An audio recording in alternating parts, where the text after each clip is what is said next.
Bienvenue pour cette 5e capsule avec Claudia. Si vous n'avez pas vu la capsule de 1 à 4, je vous invite à regarder les liens dans la description. Aujourd'hui, Claudia est venue nous parler de la calligraphie et tout ce qui l'entoure. Je te laisse maintenant la parole, Claudia.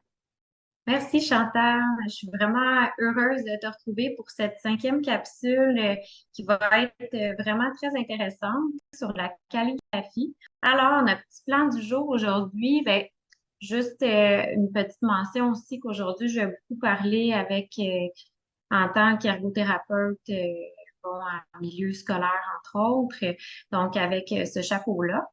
On va parler en fait des préalables. Donc, qu'est-ce qu'il faut considérer quand on veut travailler la calligraphie par le biais du mandala. On va parler aussi des apports spécifiques de l'activité de mandala pour travailler la calligraphie, parce que c'est une activité qu'on va voir qui a beaucoup de potentiel.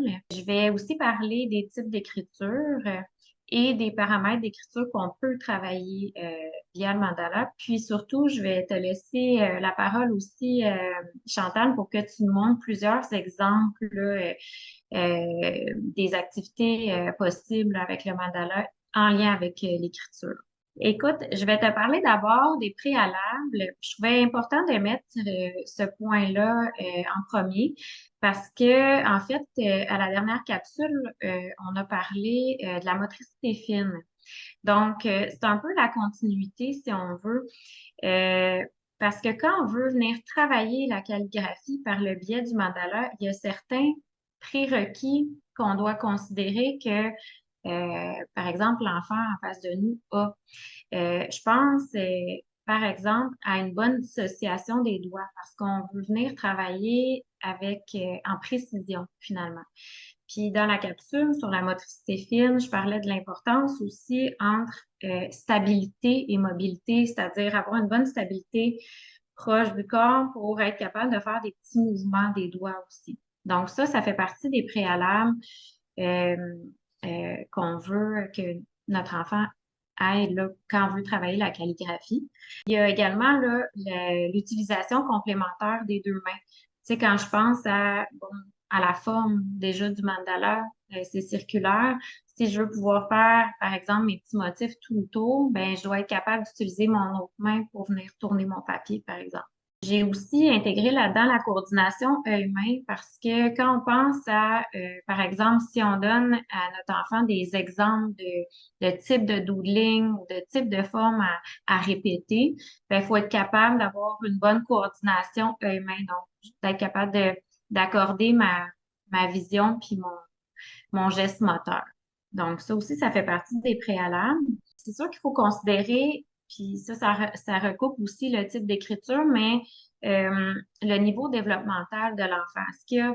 Est-ce que l'enfant en face de moi, il a plus, disons, 4-5 ans, puis on est plus dans de la préécriture, ou bien si il y a beaucoup d'expérience avec l'écriture, puis on est plus rendu en écriture détachée ou attachée. Fait que tout ça, c'est à considérer pour en fait permettre à l'enfant d'avoir un défi adapté avec le mandala qu'on va lui proposer, puis de bien choisir le mandala en fonction de l'enfant.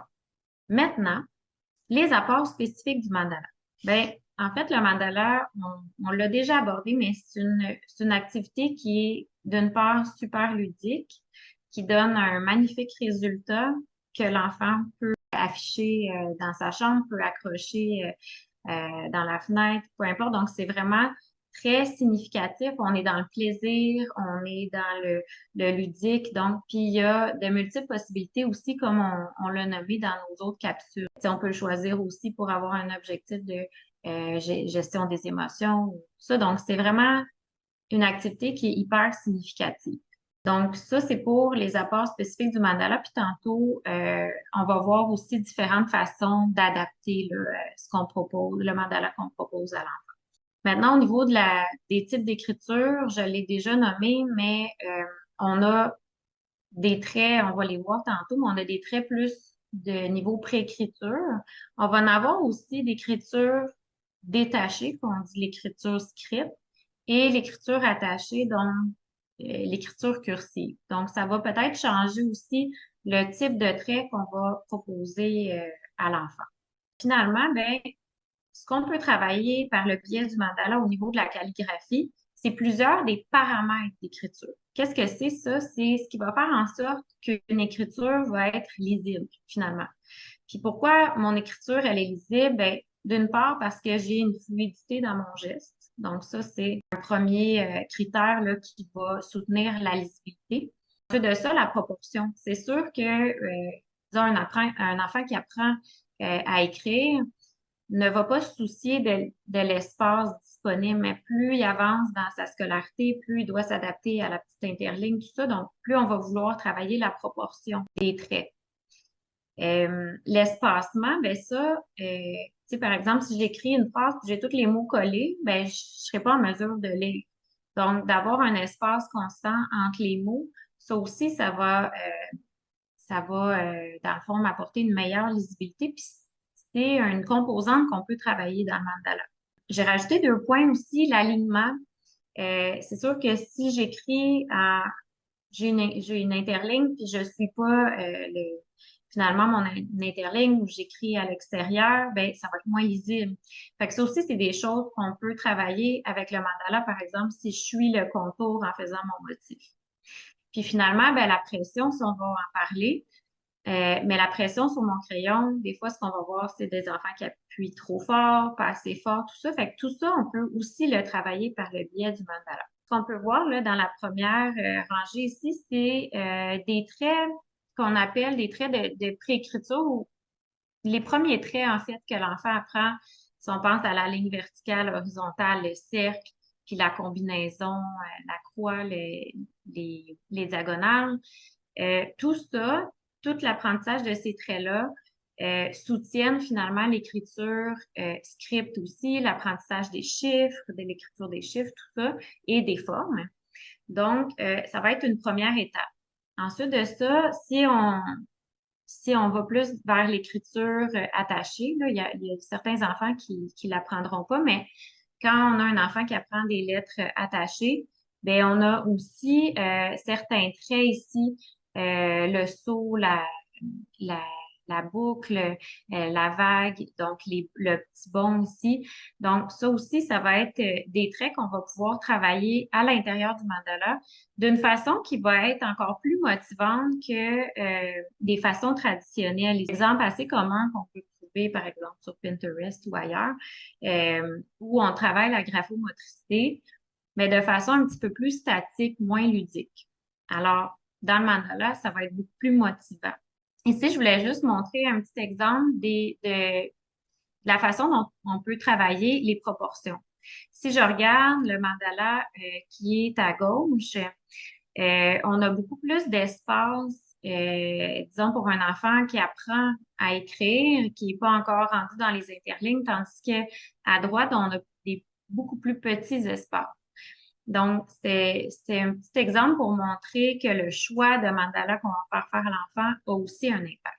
Maintenant, Chantal, on va passer aux exemples. Tu as plusieurs exemples pour nous. Donc, c'est ça, je trouvais ça super pertinent, tout ce que tu m'as partagé sur la façon dont tu utilises les mandalas pour venir soutenir la calligraphie.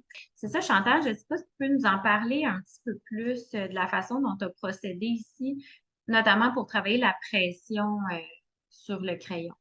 Ces mandalas-là sont vraiment géniaux parce que tantôt tu parlais de l'espace nécessaire à l'intérieur, que si c'est plus petit ou plus gros, ça donne une meilleure chance à un enfant qui débute. Ces mandalas-là sont vraiment géniaux pour ça parce qu'il y a vraiment de l'espace à l'intérieur. Ici, on peut voir les mandalas texture. Donc, sur le premier à gauche, vous voyez vraiment des mandalas qui ont été faits avec du crayon de plomb. À côté, à droite, on voit des mandalas qui étaient faits avec du crayon de cire. Visuellement, il n'y a pas vraiment de différence, mais au toucher, il y en a une. Avec les crayons de bois, on va vraiment plus sentir la texture, alors qu'avec les crayons de cire, on va vraiment juste sentir la cire. On ne va pas vraiment bien sentir la texture au toucher. C'est sûr qu'avec le crayon de cire, c'est beaucoup plus facile, je trouve, d'utiliser le crayon, alors qu'au crayon de bois, il faut mettre comme plus une pression. Crayon de cire, on a besoin de moins de pression. C'est vraiment de voir avec l'enfant sa préférence aussi. Ça, je trouve ça super intéressant ce que tu apportes parce que, dans le fond, en variant le médium, on peut venir répondre aux besoins de l'enfant. Tu sais, un enfant qui a besoin d'avoir plus de rétroaction au niveau de son geste, Mais à ce moment-là, peut-être que le crayon de bois pourrait être intéressant ou ou s'il a tendance à toujours briser les mines, ben là, on va peut-être y aller avec un crayon de cire. Donc, tu sais, c'est ça, je trouvais ça super pertinent, cet exemple-là, justement pour ça. Puis comme tu as nommé, les mandalas que tu proposes ont beaucoup d'espace, donc ça permet ça aussi. Donc, c'est très riche. Ici, on voit un mandalas que ma fille a fait style Zentangle. On a utilisé la main levée et des gabarits à dessin pour effectuer ce mandalas-là. Ensuite, elle m'a demandé de le mettre en couleur, fait que je lui ai scanné et on peut voir sa magnifique mise en couleur. En fait, je trouve que c'est très intéressant ce que tu partages, Chantal, parce que si on se rappelle les exercices traditionnels de graphomotricité que je montrais tantôt, plus classiques, sont beaucoup moins motivants. Si on regarde cet exemple-là, en plus avec la mise en couleur, l'enfant est fier de lui. Puis, j'aimais aussi ce que tu as mentionné sur l'utilisation de gabarits. Un bon moyen, justement, peut-être, tu sais, si on pense à une petite activité de réveil moteur, on commence par le gabarit qui est plus guidé comme action motrice, puis après ça, on y va dans le plus libre, le geste moteur plus libre. Donc, tu sais, on peut avoir une gradation à même le mandala, donc je trouve ça vraiment intéressant. Ici, on peut voir des traits faits à main levée des deux côtés. J'ai vraiment été avec mon imagination, ce qui me venait en tête. Puis celui-là, je l'ai fait avec une vidéo que j'avais vue d'ailleurs sur TikTok que tu vas pouvoir nous expliquer. Ben exactement, Chantal. Puis je trouvais justement de mettre ces deux mandalas là à côté, un à côté de l'autre, on voyait bien la différence au niveau des tracés. Effectivement, le mandala de gauche, puis les traits que tu as choisis pourraient être sélectionnés pour venir travailler de l'écriture détachée, donc script ou les traits de base pour faire pour écrire les chiffres ou les formes, tandis que le mandala de droite serait vraiment pertinent si je voulais venir travailler les traits des lettres attachées finalement, les traits de base des lettres attachées. La boucle, tout ça, on la voit bien. Donc, et puis, c'est ça, demande probablement un petit peu plus de fluidité au niveau du geste parce qu'il y a moins d'arrêt. Tu sais, quand je continue dans mon geste, puis même tu as fait une variation de séquence, donc boucle plus longue, boucle plus petite. Donc, ça aussi, ça demande plus au niveau de la planification motrice, de la fluidité. Il y a moins d'arrêt dans le geste. Peut-être un peu plus avancé à ce niveau-là pour des enfants qui sont plus en écriture cursive. Donc, je les trouve intéressants, ces deux-là. Ça donne deux beaux modèles aussi. Puis encore une fois, ce qui est intéressant, c'est que tu es venu varier les couleurs choisies. Tu sais, au niveau de, je sais pas si tu l'as, j'ai l'impression que tu l'as peut-être fait avec un crayon à l'encre, celui-là. Celui de gauche a été fait avec un crayon de feutre et celui de droite avec Ouais. des styles de couleurs que j'ai pris au Dolorama. OK. Donc, c'est ça. Fait que dans le fond, c'est au niveau encore une fois, on peut varier le type de médium qu'on utilise. Puis quand on utilise le crayon à langue, ben là, on est encore plus proche de la calligraphie finalement, là, des outils qu'on utilise pour. C'était un bel exemple super pertinent. Donc, j'espère que ça vous donne des idées, mais moi, en tout cas, ça m'inspire tout ça. Vraiment, ça me donne le goût d'aller en faire encore une fois. Merci à tous pour votre écoute. On se retrouve bientôt pour la 6e et dernière capsule. Je vous souhaite une magnifique fin de journée. Merci, Chantal.